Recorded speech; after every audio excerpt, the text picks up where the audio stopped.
இல்லைம்மா, அது பெரிய தவறுமா. ஒரு பேஷண்ட்டுக்கு ஏதாவது ஒரு விபத்து நடந்து போச்சுன்னா அது சம்மந்தப்பட்ட பேரண்ட்டுக்கிட்ட கண்டிப்பாக சொல்லியே ஆகணும். அதுதான்மா டாக்டரோட தர்மம், இல்லையா டாக்டர்?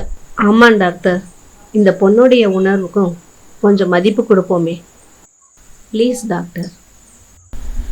டாக்டர், அவரை கல்யாணம் பண்ணிக்கிட்டு அவருக்கு இருக்கிற குறைய அவருக்கே தெரியாம வாழ்ந்துருவேன் டாக்டர்.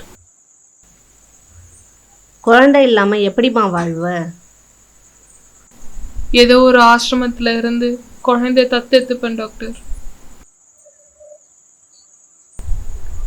ஓகேம்மா, டாக்டர் சொன்னதால் அந்த ரிப்போர்ட்டை உங்கள் கையில் கொடுத்துட்றேன், நீங்கள் வாங்கிக்கோங்கம்மா.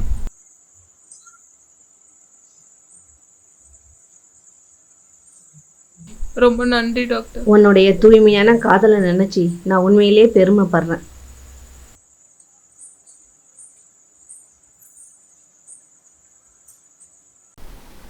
அதுக்கான சர்டிபிகேட் தான் இது. உனக்கும் உன் வீட்டு ஆளுங்களுக்கும் இதெல்லாம் தெரியக்கூடாதுன்னா இத்தனை நாள் நான் போராடினேன். ஆனா உங்களோட கீழ்த்தன புத்தியை காட்டிட்டீங்களே.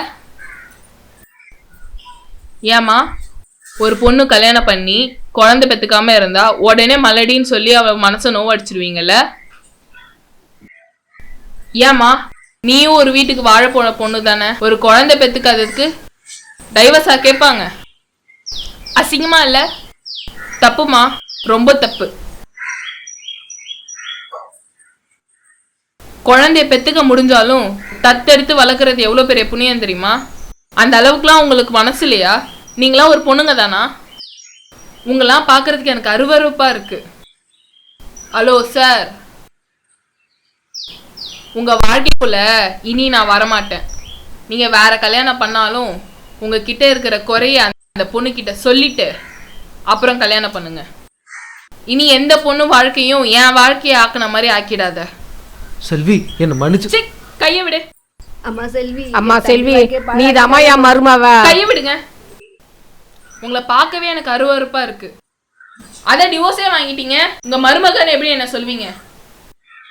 அப்பா, அம்மா, வாங்க போலாம். இங்க இருக்கிற பொருள் கூட எனக்கு தேவையில்ல.